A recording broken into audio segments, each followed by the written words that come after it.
Welcome back to the Lowdown. My name is Dax Dixon, and I'm here with Lindsey Brock. We've been on a little bit of a hiatus, Lindsey, I believe. And so last time you were with child and you've since given birth. So how's everything going? It's pure chaos, Dax. It's pure. I have two toddlers, so life is pure chaos. Good.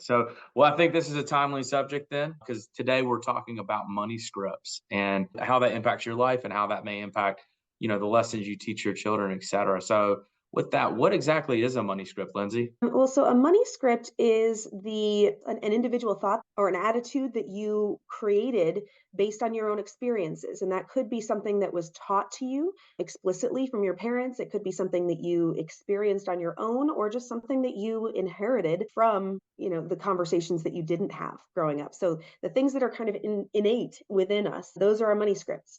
Together, those money scripts all together make up what's called your money mindset, and that is unique to each of us. So, Dax, you have a completely different one than I do. My husband and I Mhm. share completely different money mindsets. My siblings do, even though we were raised with the same parents. It's like your fingerprint. So how did exactly do money scripts and money mindsets impact us when we're doing things like saving or spending or how they impact, I guess, our values or how they reflect our values from a spending perspective? Yeah, good question. Your money scripts or your money mindset influences you really subconsciously, right? It influences how we spend. Maybe we inherently want to hoard all of our dollars and we don't like spending because we're nervous about something happening that we can't quite put our finger on. Perhaps we spend a lot because we didn't have things growing up and we want to have those experiences now that we are adults. We want to give experiences to our children that maybe we didn't have. There is such a wide range of how this can impact our lives. I think it's really important to take a step back and actually examine where your money scripts come from, what they are, and see if that's something that you like or you want to change going forward. Again, there's no wrong answer here. It's just whether you like that part of your Mhm. personality. Yeah, I think a good example of this that we discussed is just the silent generation. So that generation that really grew up during the Great Depression without having anything, a lot of Hmm. them tended to be big savers. And my grandfather was born in 1922, grew up in the Dust Bowl in Oklahoma, and until he died, if he got any little piece of furniture from like Walmart, after he assembled it, even the loose nuts and bolts that were there at the end, he'd save them in a baby jar in this cabinet. And I don't know if he ever went back to that cabinet to get out some of those that loose hardware, but it kind of shows that mindset of like living with less and saving everything that you get your hands on because you don't know when something's going to happen. So that whole generation really experienced having to go through the Great Depression, and that definitely created a lot of money scripts for that generation. So We all have the examples, right? But I mean, some that come to mind for me would be the wrapping paper being reused for birthday gifts or Christmas gifts, right? So, oh, yeah. careful when you open the tape; it's got to stay in the same square. You do not rip it. Or it could be your grandparents or somebody from that generation washing out Ziploc bags because you can reuse them, and so why not?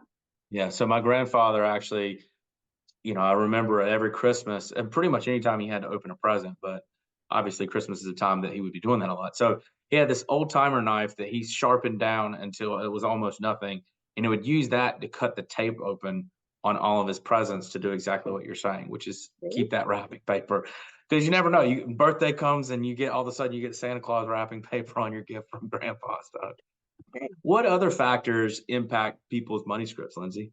Yeah, gosh, there's a lot. There's a lot that we could do a whole other video on this, but some would be your family money messages. Those could be ones that you influence or influenced from your caregivers.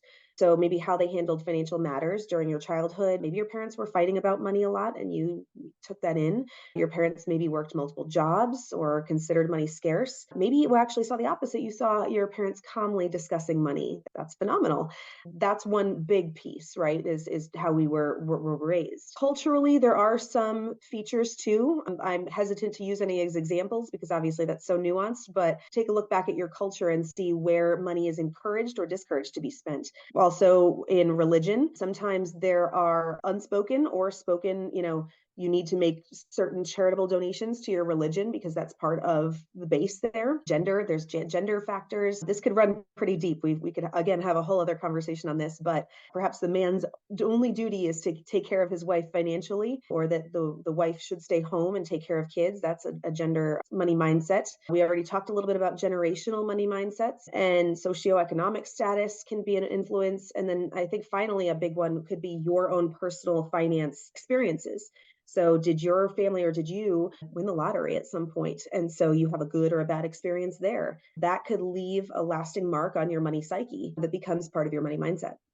Yeah, it's funny because when you're talking about culture, I just thought about, Santa Claus savings accounts, which fall right into this. Like a lot of Yeah. people spend on family and gifts and things of that nature, celebrations during the month of December around the holidays. And so Mhm. banks back in the day, they used to have the Santa Claus savings account where you can squirrel away a little bit of money throughout the year. So when December hits, you didn't have to run up your credit card bills. Another one I would think of is there's some cultures that have a really intense value on education. Mhm. So that could be, in a good way, or it could be too much. Yeah, and I think another one's just family health history because I know that I've worked with clients who are like, well, I'm gonna die before I'm 73 because every male in my family that's what's happened. So they're, by the time they hit 60, they're spending a lot of money, and then they might live longer than 73. So the conversation has to happen there.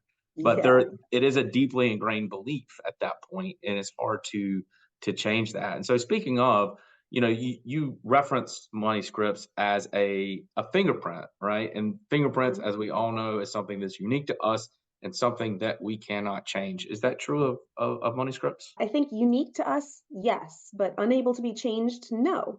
First of all, I will tell you as a as a prior server in the hospitality industry, my fingertips have been changed each time I grabbed onto a hot plate from the window. So, because I burned some off some days, that's a joke in case you haven't. Anyway, Well, kind of like the but Men in Black, that's what they did, right? They burned all their fingertips off I when guess they so. joined. Yeah. So, I was not a man in black. yeah. But you can change your money mindset, right? So it's more like your personality that it can and will change as you age, as you get older, because you're going to change your status in life, right? You're going to Mhm. be single, married, a parent, perhaps a widow or a widower, perhaps. You're going to change your socioeconomic status, hopefully, perhaps. You're going to change, a lot of things about yourself. So, and in addition to the fact that you're going to have personal money experiences that are going to influence your money mindset. So you're able to grow even without thinking about it and change. The question Mhm. is, do you want to do that purposefully or not? And that's actually what I mentioned earlier is take a look. Once you've identified what your money scripts are, then maybe take a look and see which ones you're not excited about. You want to maybe pay attention to, again, nothing's wrong, but perhaps you want to influence something to change to make your life better or to influence your kids in the way that you want to. So you can take a look at those and what you can change to influence in the right way. I would say number one, let go of the idea that you should always be rational about money. That's not the case. We are irrational as human beings. Your thoughts and feelings about money impact your actions and your habits. But changing the conversations another way too is, we can talk again for a long time if we want about silence across generations and families and with your friends. But opening up that curiosity bottle to see what other people's money mindsets are like, that can help you change your own. Come with a good open mind to see that no money mindset out there is full wrong, but that it just is coming from all different kinds of backgrounds and see if that's Mhm. something that you want to use in your own money mindset. Yeah, I think that, we get often caught up in the day to day of just living our lives. And if you actually go in and do an inventory of how you spent in a month or a year, you may see some things that weren't obvious to you and that where you're spending didn't necessarily align with your values as much. Not that, you're doing something underhanded, but maybe that you're not, being as intentional about spending time with the people that you want to spend time with, or Mhm. going on vacation with your spouse or your children and building memories versus paying for convenience in some areas. And Mhm, so mhm. like when you do that inventory, that'll become pretty obvious. And kind of, one thing that you said about factors is I know that a few of my money scripts have changed. I'm coming on about 2 years of marriage now. And so, you know, Congratulations, well, you're no thank longer a you. newlywed, man. Yeah. Yeah, so honeymoon period's over, but so we actually started talking about finance, and my wife's not as keen to jump into those conversations as I am, just given our different background and interest and things like that. But it's very important that you have that values alignment, or else it causes some tension in the household. If somebody does want to work on inventorying their money scripts and money mindset, or wants to you know extend the conversation beyond this particular podcast, what resources do you have, Lindsay, or thoughts do you have to help with that?